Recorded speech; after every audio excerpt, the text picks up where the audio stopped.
How's it going, everybody? Welcome to the channel. Welcome to tonight's live stream. I am your host, Uncle D. So tonight, I thought it might be kind of fun to, and it looks like the debate has already started before I even came on. So that's cool. Yeah, so I thought it'd be kind of fun to do just like a little fun debate about these guitar players. So I was already going to mention somebody, Alan G, in the first comment mentioned Chuck Berry. So Chuck Berry was probably kind of like the first, he was like the first guy that really kind of took guitar to like the next level and then paved the way for these other guys. But these other guys, the reason I chose them is because what they did I think it had kind of more of an impact. You're probably not going to go talk to like a new up and coming guitarist that's like in his 20s and have them mention Chuck Berry. And it's nothing against Chuck Berry, but like I said, it's just because it was the guys that came after him that in my opinion, really kind of paved the way. Now, there's a lot of other people besides these five. You get later on guys like Slash, massive influence, kind of changed the game. He was like a big influence on me when Appetite for Destruction came out when I was in high school, and I heard it and I was like instantly hooked. I probably listened to that album about 1 million times at least, I'm sure. So I just thought it'd be kind of fun to do that with these guys. And so I picked a lot of these guys because, well, like you hear it mentioned a lot, like everybody always, they always mention Hendrix, and then a lot of people, will mention Page and Clapton and of course Eddie, David Gilmour. So, yeah, I thought this would be kind of fun. So right now, let's just do this. Everybody choose one. If you just had to pick one of those five, who would you pick and why?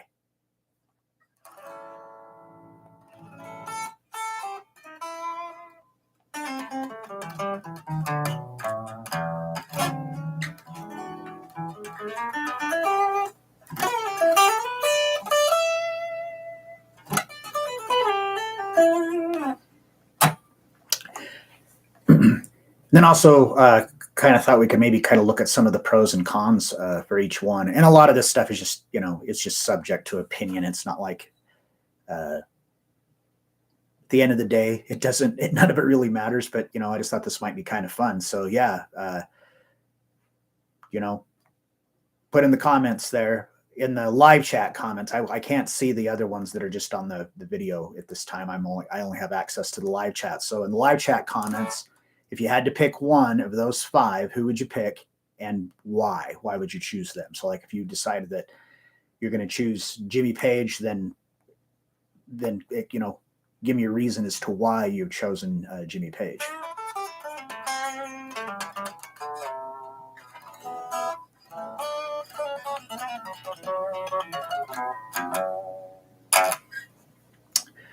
Well, I'll start. So for me, if I've got to pick one of those five, I'm picking Clapton. Now, it has nothing to do with to say that, I think Clapton's a better guitar player than David Gilmour or than Hendrix or anything like that. But overall, there's more stuff that Clapton did that I'm fond of, that I'm a fan of, than any of the other players. The first time I heard Hendrix, I'll be honest, I didn't really care for him, and it was a lot of it because I didn't get it. But one of the first things I heard him play was the national anthem at Woodstock, and anybody wants to argue with me about this or whatever, this is just my opinion, but I think that was not good. That national anthem seems to be something that everybody kind of messes up, including myself. There's a video of me that I will never publish, of me doing the halftime, doing the national anthem at an indoor arena football game, and it was a complete disaster. So, but yeah, like that, and then just some of the stuff, I don't know, I just didn't really get it at first. But then it wasn't until later on that I really appreciated him, and stuff like, things like Little Wing. I mean, I just don't think I'll ever be able to really play that and make it sound like him. I've always had kind of a problem with Hendrix getting that sound that he got anyway. Okay, we got some.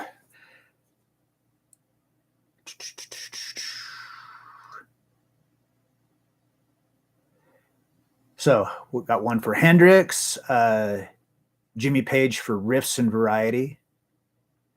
And then Jersey Chuck Berry. Chuck Berry's not one of the choices. So we're out of Hendrix, Clapton, Jimmy Page, Eddie Van Halen, and David Gilmour. So David Gilmour is another one. I've never really been a huge Pink Floyd fan. I think a lot of it was because when I was a kid, it was on the radio station here. The rock radio station had like 3 records, and one of them was Dark Side of the Moon. So it's like I've heard that stuff so much, I think I just kind of got sick of it. But again, another player that wasn't until later on that I really grew to appreciate, like, just how awesome he is. When his soloing and everything is, just the melodies that he comes up with and everything are just fantastic.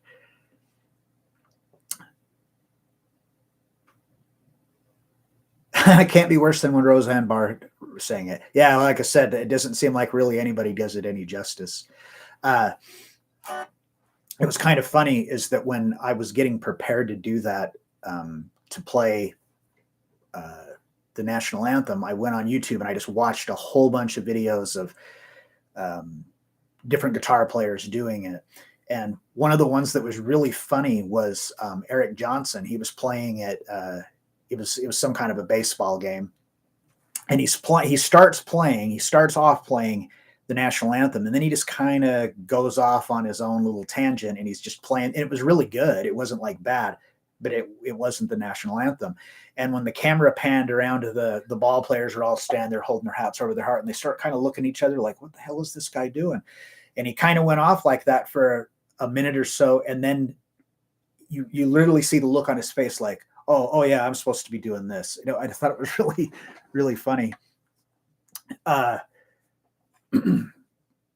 Yeah, so Jimmy Page, I got into Zeppelin when I was young, and really liked Led Zeppelin, and I like a lot of the riffs that Jimmy Page does. I mean, he really kind of carved that whole, taking that blues thing and turning it into like, really cool hard rock stuff.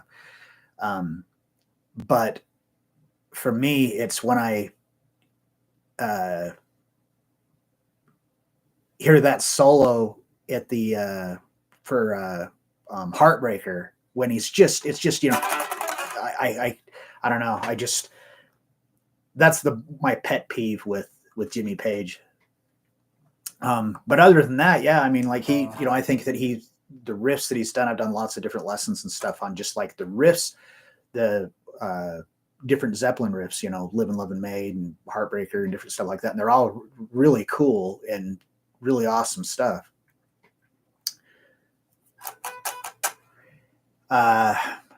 So nobody else has any other, they don't have any kind of a vote or anything on that?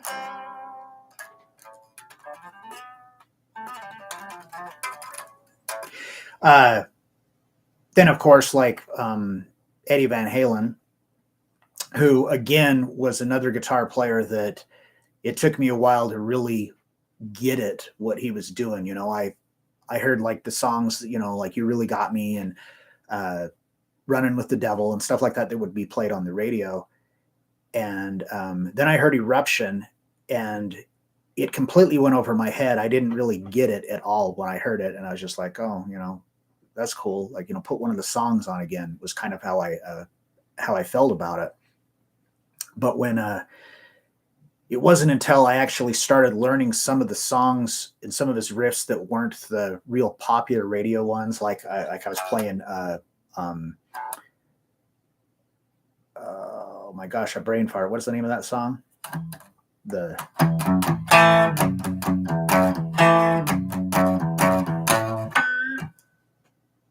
my gosh, I completely brain farted what the name of that song is. So if anybody recognizes it, tell me what it is. But anyway, it was when I started learning stuff like that he had really taken, you look at a lot of the guitar bands that were coming out in the 70s, and there was lots of really, really cool stuff and lots of really good players. But he was like very removed from that and was really like doing his own thing. And it's not just the whole, tapping Eruption thing, that had been done before, but he, obviously really popularized it for guitar. Well, for, it was on guitar. Modernized. He really popularized it in like modern, mainstream rock music and stuff. And now it's, everybody does it, and it's really been taken, you don't really hear a lot of people just doing that kind of a thing anymore. There's, they've really taken it to another level.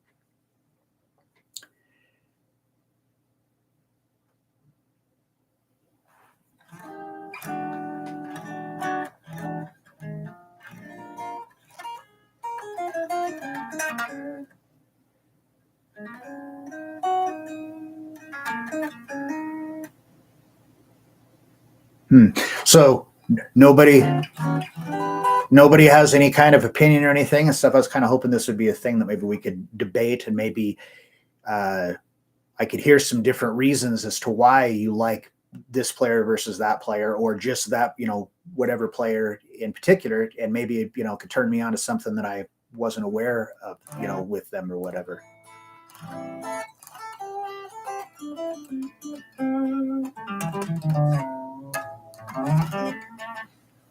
I don't think that I would ever really want to like try to categorize these or say that one guy is better than the other, because these aren't like players that are all wrapped up in pure technique. If like we were like doing it like a debate over, between like Yngwie and Vinnie Moore and Paul Gilbert and players like that, and we're talking about, it's purely technique, it'd be easier to kind of, to draw those lines in the sand. But with players like this, it's, for me, it's kind of hard to like say, oh, well, David Gilmour's a better guitar player than Jimi Hendrix was, or vice versa, anything like that. But I think that these players, like I said, they just had such an influence on the modern stuff.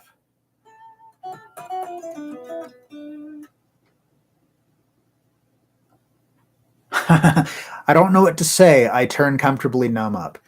Yeah, so Gilmour, again, great player, and that's like one of my favorite guitar solos, even though I really don't like that song. And not that that's a bad song. I think it was just because I got really sick of it. It just got, pounded down my throat for, as far back as, as I can remember. There was this radio station. It's still a radio station here, but they've changed their format. But back in the late 70s and early 80s, it was just a rock station, and it was like they only had, whenever they played stuff, it was either Pink Floyd, a lot of Zeppelin too, But the Zeppelin didn't. I guess it was because it was kind of more upbeat. With Pink Floyd, a lot of it, I think, is just because it's so kind of it's good music to put on if you want to go to sleep.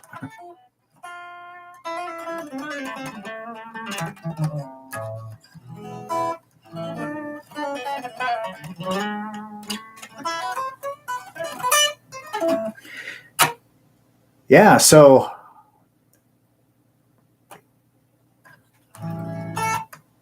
what are your guys' thoughts on this?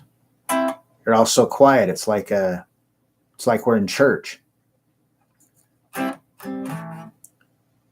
We're not in church, so let's talk about it. Give me a reason as to why. If you strongly feel that Eddie Van Halen is way better than Eric Clapton or anything like that, tell me why. Why is it that you feel that way? What is it? Give me an example or a reason or whatever. Not because I want to argue with you about it, because I want to know. I want to know. Maybe, like I said, I could find new stuff, new things to appreciate. Might maybe look at a player in a way that I haven't in the past.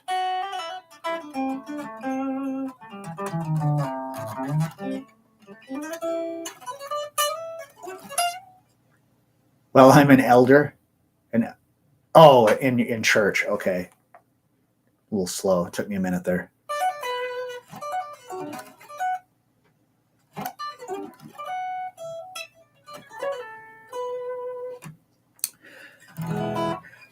Well, one of the big reasons that I like Jimmy Page is not, like I said, not for his like soloing stuff necessarily, although he does do a lot of neat things. I think that at the end of Live and Love and Made, that I just think that's like a really cool lick, and it's just really different than I can't think of anything else that sounds like that. I think it's just kind of cool.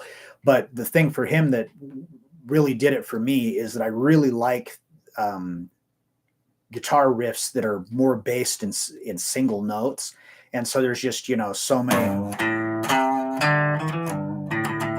all the ones like that. I just think they're just really cool. And so it influenced me and stuff with my writing to try to do things like that. Although I haven't really come up with a lot of cool things like that.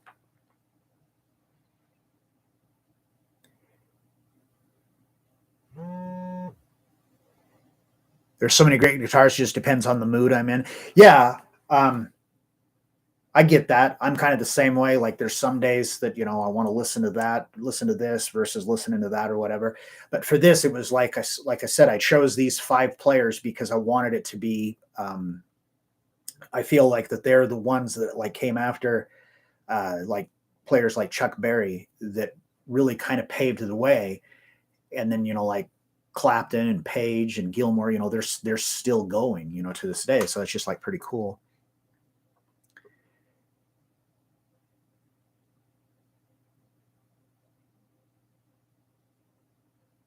Oh, okay. My personal favorite is Manny Charlton of Nazareth. Oh, Alan. Oh, okay. Yeah. Hi, Alan. Now I know who you are.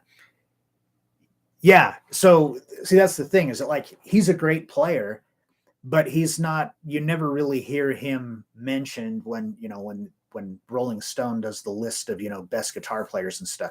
Now, a lot of times that's just a popularity contest. I realize that, but there's lots and lots of players that are from this era, these 5 that I didn't mention, that are much larger influences on me than any of these players are. Ace Frehley from Kiss, first guitar player that I really like, paid attention to the fact that it was guitar. It was like the whole reason I wanted to start playing guitar was because of him. And he doesn't do anything that's all really fantastic. And I've heard lots and lots of live stuff of him that's absolutely terrible. But that's like my comfort place. That's like, for me to like, if I want to put on something that I just want to chill and just kind of and just enjoy, I'll put on like Rock and Roll Over. I really like that stuff. But yeah, lots of other, really great players that I didn't mention here. Tony Iommi, another one that, he more or less started an entire genre, and he's still, if a brand new, metal band comes out tomorrow and they interview the guitar player, Dollars to Donuts, he's going to mention Tony Iommi as an influence. It's just a big part of it.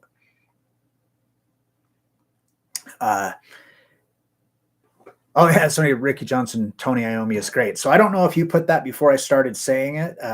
My microphone cable, where it draws across my field of view, it's actually covering up here. It always covers the last or the most recent comment.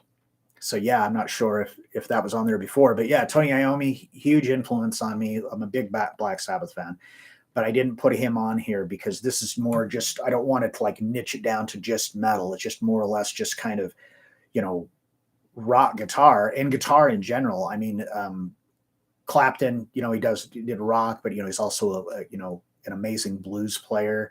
Hendrix was a great blues player. A lot of these guys were all blues players. That's because I think it was Chuck Berry that said the blues had a baby and they named it rock and roll. Yeah, so I can, I totally get that first comment that, like I said, it was on here before I even logged on, but it said that they said Chuck Berry. But I think that players like Clapton and Hendrix, you hear them mentioned all the time, just from players that I would never have guessed that was who they were into, just going off of the genre or the style that they play. Somebody that's like a big technique monster, I wouldn't really be thinking that, oh yeah, they're into into Page or into Clapton or something, but they are. It's actually it's really interesting to see how what gets people going, what turns them on and makes them come up with their own thing.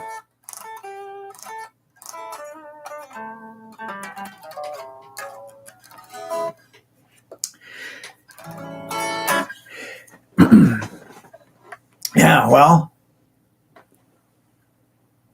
I may be old, but I got to see some great bands. Yeah, I feel the same way. Although not too long ago, I was kind of looking back and making a tally of the bands that I never seen that it's too late to see, and it's kind of a bummer.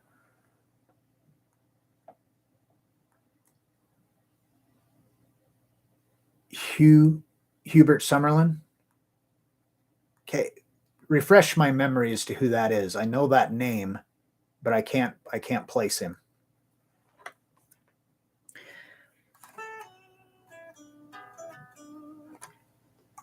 Yeah, so I think that the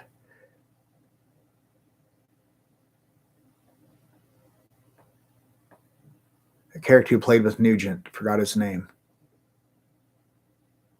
Yeah, I don't know who that is. Never really been a big Ted Nugent fan, although he does have some really cool riffs. Like the riff for Cat Scratch Fever, I think is really cool, and that one, can't remember the.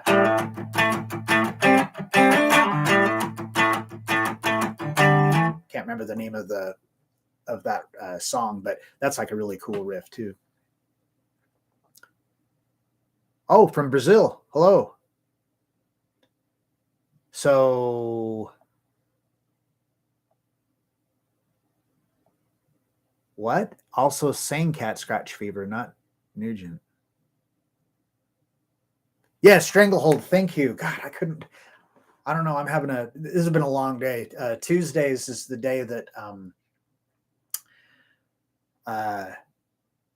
I shoot all of my YouTube videos for the week. So like I shot all the videos today and then I edited them all and then I come down and do this. So sometimes I'm kind of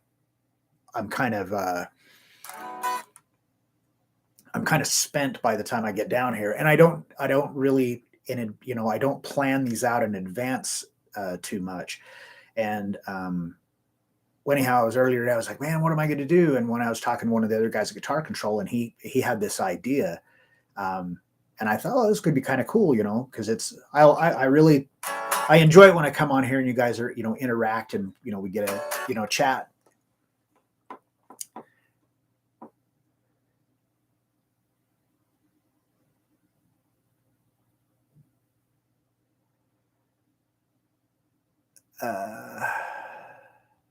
Let the Good Times Roll. I don't think I have seen that.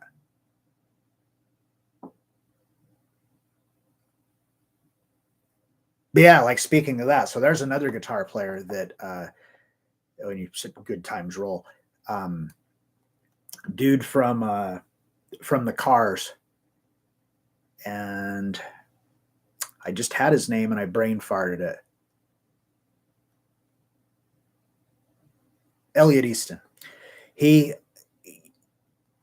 I think he's a really great guitar player too, and especially for that music they were doing, because it wasn't really guitar rock, and he was able to kind of incorporate like a lot of really cool guitar stuff into that band, and I just thought that was really, really awesome.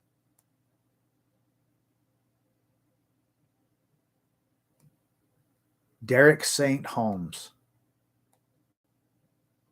Yeah, that doesn't ring a bell at all. I'm gonna have to look into that because I've never heard of that. But then again, like I said, I'm not really a Nugent fan, and never really followed him or anything. Yeah. So, but again, he's a guitar player that was in that era and very influential. Really popular. But I don't think that he did anything that really took things to the next level like these other players did.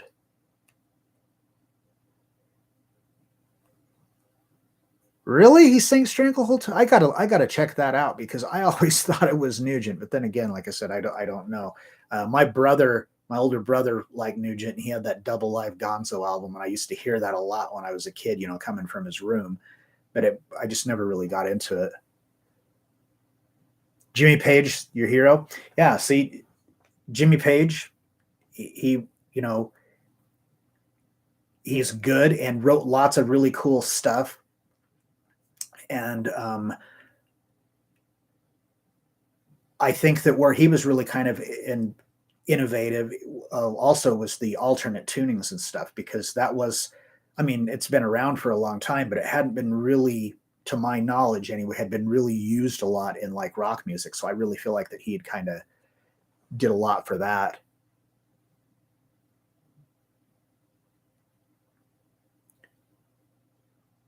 So, okay, so this Derek St. Holmes guy, make sure I get this right. He was in Nugent's band and he sang and he played rhythm guitar? Or are we cross-moginating here in the chat? Because that's interesting to me. I want to check that out. No one sounds like Page.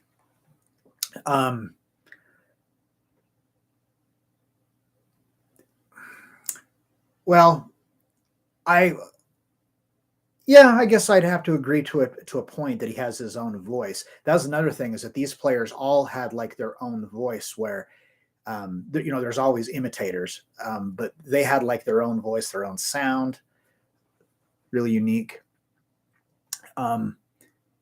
But in case you just got here, Raul, so don't take offense.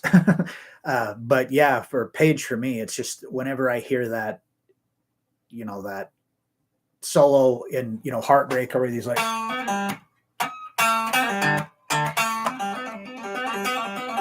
that's all right, and then he gets up and starts doing all that really sloppy stuff, and I don't know, that's just like a big turnoff for me. And so it's the same way, like I said, I felt about Hendrix's version of the national anthem. It just didn't do anything for me. But that's why I'm saying that I like, out of all of those, I probably favor Clapton the most, because I pretty much like everything that he did. And even though he does a lot of things that he, there's certain, Clapton licks that he does a lot, but I mean, who don't? I do the same. I have the same thing. I mean, I have a handful of licks that are mine that I probably overplay.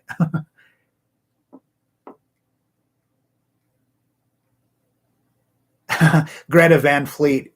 Yeah. Yeah, I'd have to agree on that. They're very much, that guitar player really plays a lot like Page. But it is, I don't think it's a thing he's trying to copy him. I just think he was a big influence on him.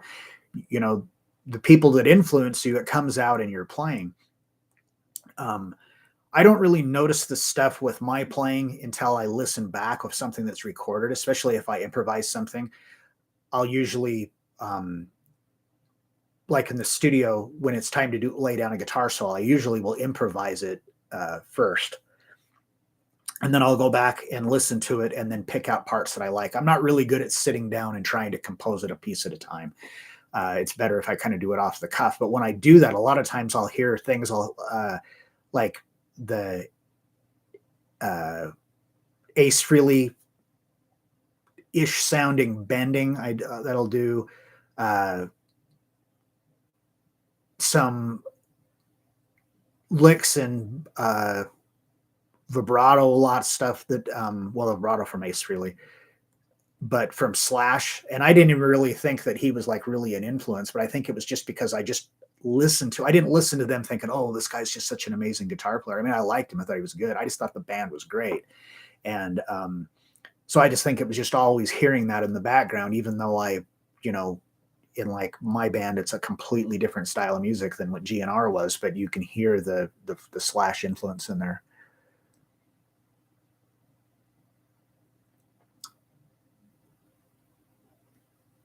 Yeah, so, and that's the thing, so it's the sloppy in his solos, but not all of them are that way. I mean, there's a lot of them that are really great. That whole thing on Heartbreaker it's always just kind of baffled me as to why, why that's like that. But again, all this just comes down, it's subjective. It's just opinion.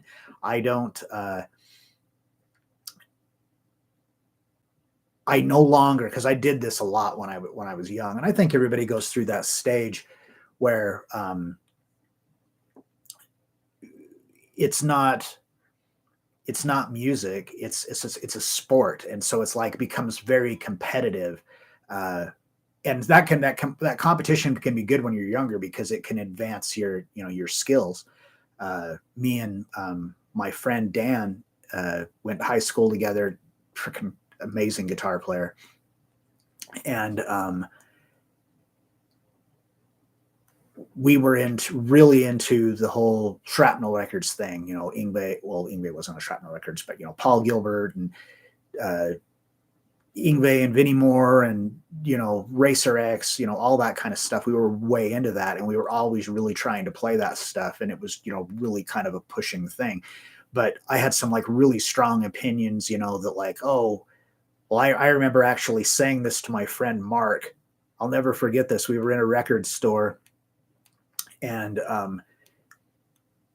he was buying a Hendrix album, and he picked it up, and I remember I was like, well, what do you want? Why are you buying that? I mean, his technique is terrible, and technique is everything. That was like I was saying, because I was just like obsessed with Yngwie, and it was just, super juvenile thing to say. I still like Yngwie. I mean, he's a great player. I wish that I had half of that skill to be able to play that way, but it's not the end all be all of everything anymore. I don't think. And that's why, I'm like way more into a lot of players that I wouldn't even have gave the time of day to,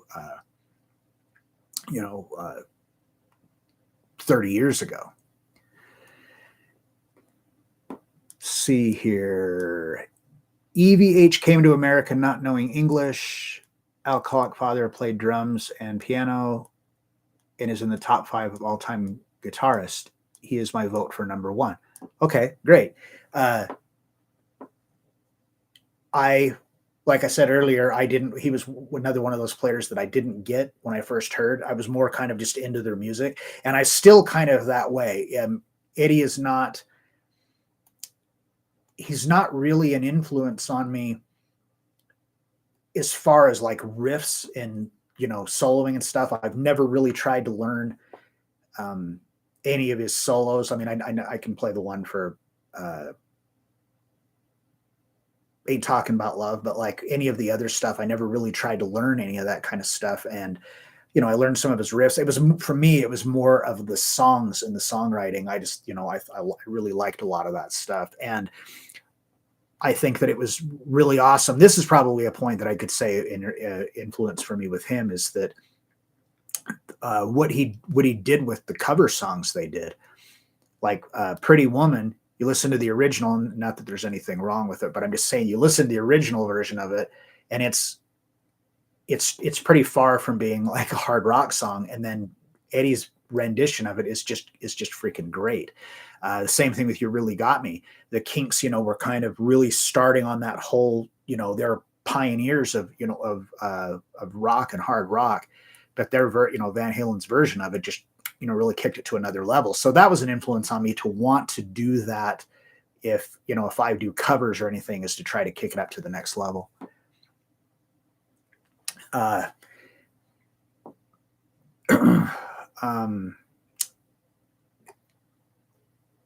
see. If we could take a lifetime, we still couldn't sound like his solos. He was amazing. Okay, so you actually make a really valid point there. And this isn't just for Eddie, this is for all players. Now, this is just a me thing. Hold on a second here. Steve Winwood is one of my major guitar influences. He was behind the scenes with so many great bands and guitar players. Oh, okay. See, I did not know that. I know Steve Winwood from, like his solo material, and then, just stuff that was kind of spoon fed to me. It was nothing that I ever went out and really checked out. But yeah, I will look into that a little bit deeper. What do you mean by, like, what other bands? What did he do behind the scenes? Like, that's something that you could tell me, and I'd go, oh wow, that was him. But yeah, as far as the whole thing with soloing and trying to sound like the other players. Now, this is just a me thing, because there's tons of people. I mean, go on YouTube and just search whatever band you like or whatever song, whatever solo, and there's going to be a video of somebody out there, probably some 10-year-old kid, that can actually play it and sounds really, really good, like,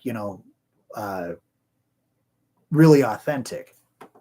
And for me, I've never really been able to do that. There's a few solos, different ones here and there, that I've been able to kind of get that sound. A lot of it Black Sabbath, because the first solos I ever learned to play were Black Sabbath solos, like NIB and Paranoid, Iron Man, War Pigs. Those like the very first solos I ever learned. But when I play them, it still doesn't sound exactly like Tony Iommi, but it sounds more like him when I do that than if I try to play. Like if I tried to play the solo for Comfortably Numb or something, if I learned it, it would never sound like how David Gilmour does. Partially because it isn't that important to me to do that with anybody, for that matter. I mean, like the thing that Ace Frehley played that actually pushed me over the edge, where I went, okay, I'm getting a guitar, I'm going to learn how to play, was the solo he did on Alive 2 on Shock Me, just like his stage solo, thing. And there's nothing really fantastic about it, but I was just like, oh my God, that's so awesome. And I was like, I was just a kid. I was like 10 when I heard that. And even though it was a huge influence on me, and I'm a big fan of it, I've never learned how to play it. I haven't really learned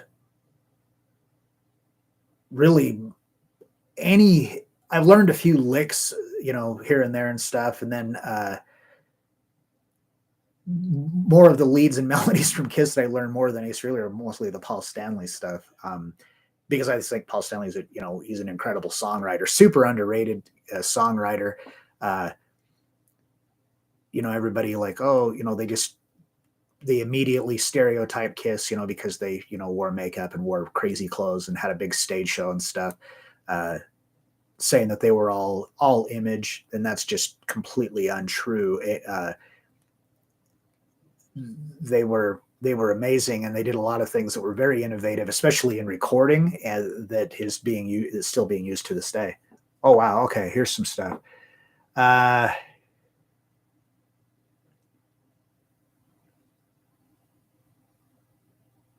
Tim Pierce. Don't know if I've ever heard of him.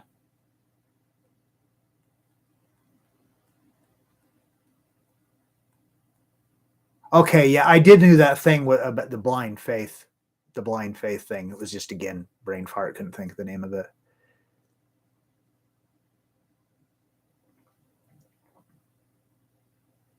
Okay, yay! Somebody who agrees with me on Paul Stanley. We're getting a little off track here, but that's totally fine. We only got a few more minutes anyway. I never know how it's going to go with this. There's times, like, I'll be honest, when I did the first video where I just changed the strings and like cleaned the guitar and stuff, I was like, God, no one's going to watch this. This is going to be stupid. And it was like, the first time I ever had like a lot of interaction. So it's like, I never know what you guys are going to like. Yeah, but the Steve Winwood, yeah, I'd like to check, look into that more stuff that he done. And this Tim Pierce guy too. I want to look into that as well. I watched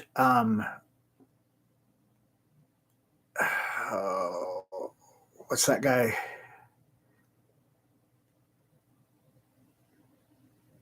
I can't remember his first name. Guitar YouTuber. Rick Beato, and he had a video that was about like the new guitar gods, like the new players that have come up that are like this generation's Clapton and Hendrix and stuff like that.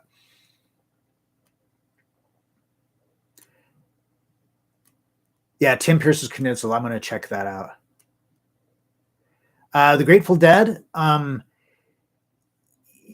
not, I'm far from a deadhead aside from, my appearance. Somebody actually commented on a video. I was like teaching a Metallica riff or something. It was like, oh, look, Jerry Garcia can play Metallica. That was kind of funny. But yeah, they have a lot of stuff that I thought was really good. And that's another thing with like songwriting and stuff that I think is like the song Truckin', for example. I think that's a really good song, the way that it's put together. George Lynch, yeah, he was a great guitar player. So yeah, that's another one too that I thought about doing on another time, is maybe some of the guys from the 80s that were really great and they were super influential during that decade, and then poof, George Lynch, Warren DeMartini,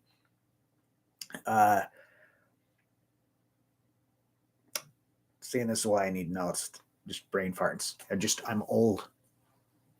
But yeah, I thought that would be kind of a fun one to do, is about some of those players, because it's really bizarre to me that like Warren DeMartini is such a great guitar player, and not just his soloing, his songwriting and his chord choices and everything. It's just really, really great. And then he just kind of disappeared. It's kind of a bummer, because, he was so awesome. And the same with George Lynch and a lot of those other guys from back then too. But yeah, that'll be, we'll do that another day. If you guys think that's a good idea, what do you think? Should we do that?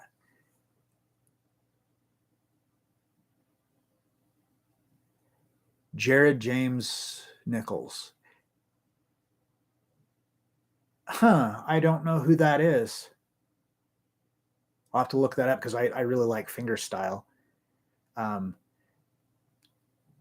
It's funny, as another player from back in that era that is one of my favorites. I actually probably like him more than everybody that I had on the list, as far as just, for my taste. But I really, really like Lindsey Buckingham. And I think he's like super underrated. I mean, he's far from, he's not a, any kind of a shredder or anything like that. But he really, I mean, when he plays, it just sounds really good, and it's different too. It's not. It almost doesn't sound like it should be a guitar. I mean, I really think he's awesome. Steve Stevens, he was a really good, like, talking about him like he's dead. He's a great guitar player too. I really like him. Yeah, so maybe we'll do that on another one. We'll do. We can talk about some of these guys from the '80s that have just disappeared that were really, really great. Or maybe I'll give a breakdown of like my top 10 favorite players and why, or something like that. I don't know. Steve Stevens is actually somebody that's kind of underrated, because if the only thing you ever heard of him was just, White Wedding and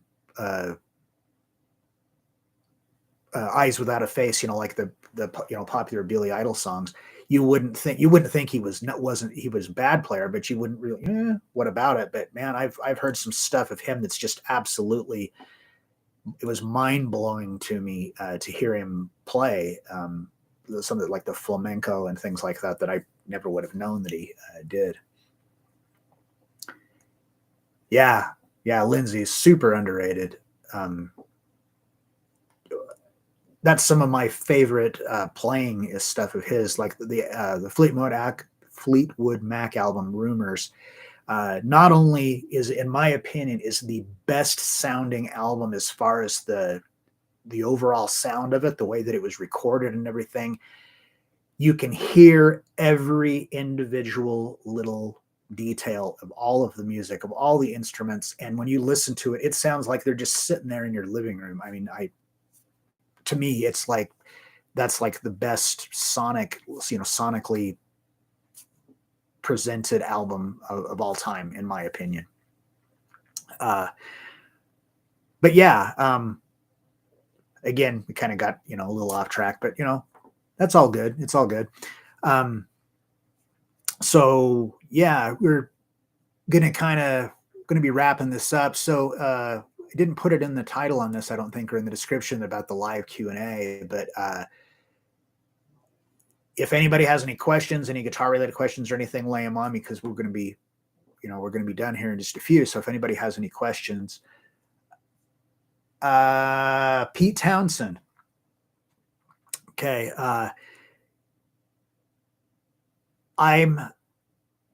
I like the Who. I mean, there's a lot of people that just really don't care for him, and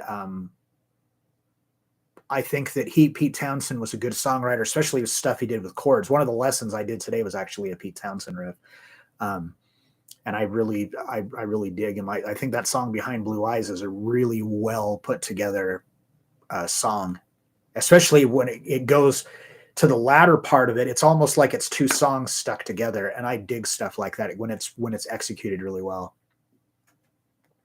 And Wilson, yeah, it's funny is that I listened to Heart when I was young. They were on the radio a lot too, and then I never really seen anything, but then I watched this like live performance, and they were doing oh my god, you guys are gonna think I'm like losing my mind, but what's the song,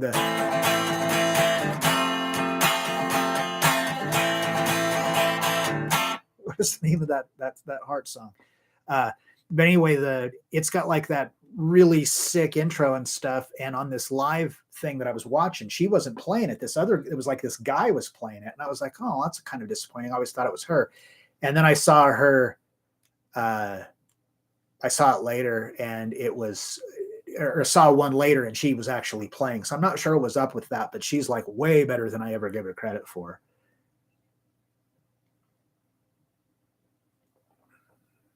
Crazy on You. Thank you. God.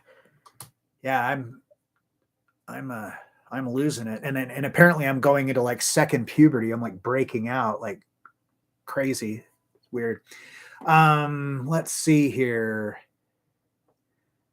Jersey wants to know what kind of acoustic guitar is good for around 500 plus.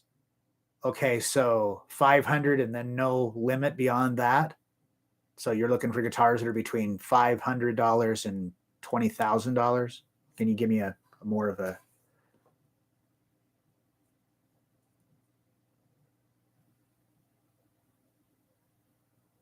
Yeah, straight on to you. That's another great song. I'm sitting there reading it, going, "What?" And then I forgot we were talking about Heart.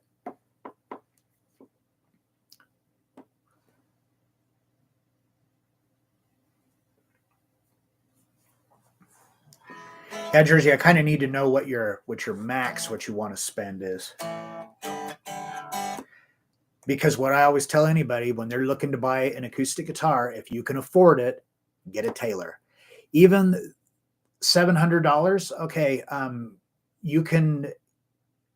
Well, at least I think you can. I'm sure that price. I haven't like priced them in a couple of years, so I'm sure since the COVID and all that, everything else has gone up. So I'm sure the acoustic guitars have too.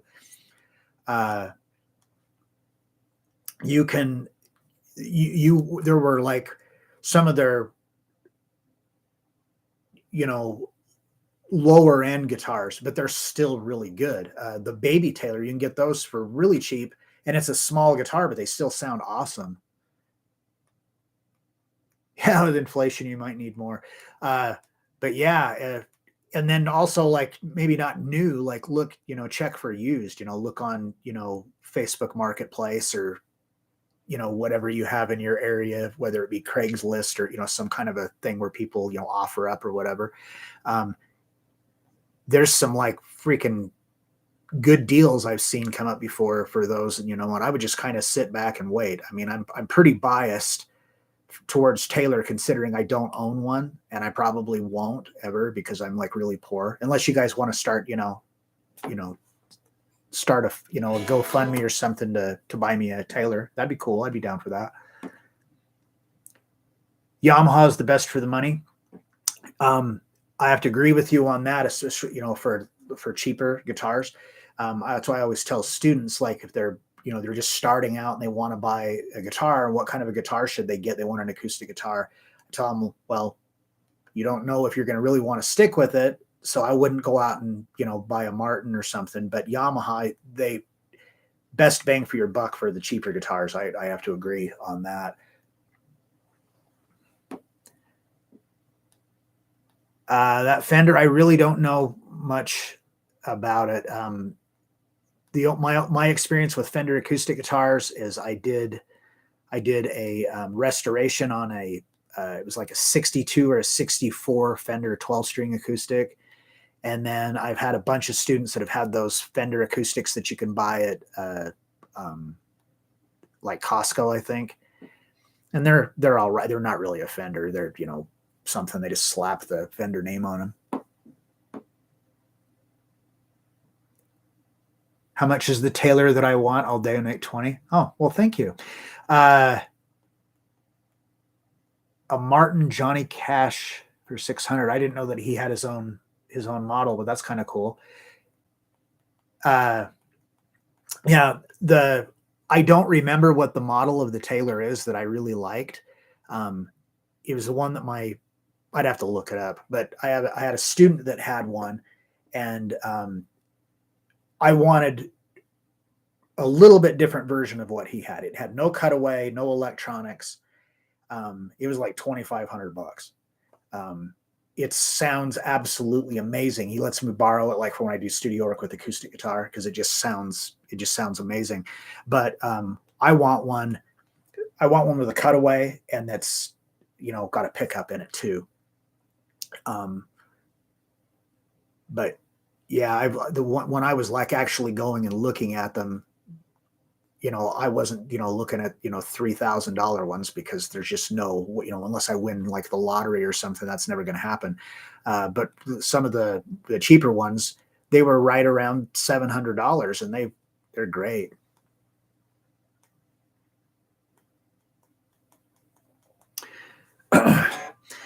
All right. So, about ready to wrap this up. So does anybody have any questions or any other comments about the players we talked about tonight?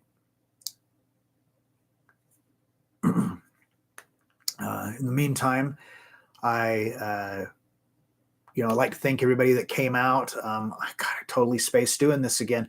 So in the description, there's a link where you can download this pretty bitchin' chord chart from Guitar Control. I got one for myself because I wanted, if I'm pushing this thing, I wanted, know what it was.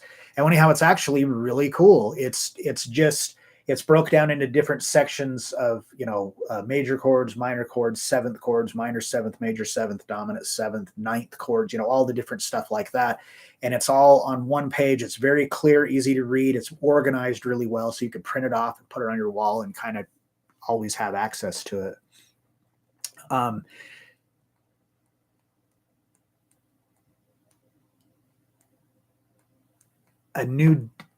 saw a new dealership named Dying Breed Guitars. The brand is Dying Breed, and they start at $5,000. Wow, they better be pretty amazing. Chuck Berry is king of rock and roll guitar. That is all. Well, he was definitely, the OG. But yeah, I'd like to thank everybody for coming out tonight. I really appreciate it. Got off to a little rough start here, where I was like, wow, this is going to be a long hour. But yeah, I really like the stuff like this where we just kind of chat and have interaction. It's kind of fun. But yeah, that chord chart, there's a link in the description. So click on that and download that, get you that chord chart. God, see, there I am again. I'm, like, oh, look, a squirrel. I'm all easily distracted. But yeah, I'd like to thank everybody for coming out tonight and participating, in, our little chat and debate about this. If you like if you like what I'm doing and stuff, hit that thumbs up and, subscribe to the channel. After this is over and the rerun comes on, then go back and, you can leave comments on, that aren't part of the live feed, but like actual comments on the video itself. All that stuff, goes, helps for me to be able to continue to do this. Because, if there isn't any interest and there isn't any audience or anything and stuff, then sooner or later they're just going to pull the plug on it, and then I'll be out of it. Then I'll be out of a job, and then you'll all miss me.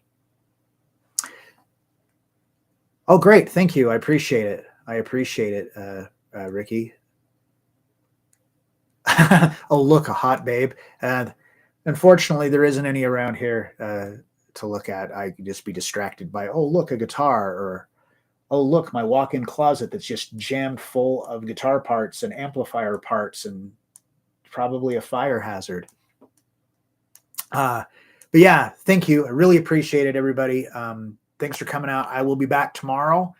And what we're going to do tomorrow is a surprise to me as well, because I have no idea. So I'll get that figured out, and I'll be back here tomorrow at the same time. And again, thanks everybody for coming out. Really appreciate it. And I hope everybody has a great night, and I'll see you tomorrow.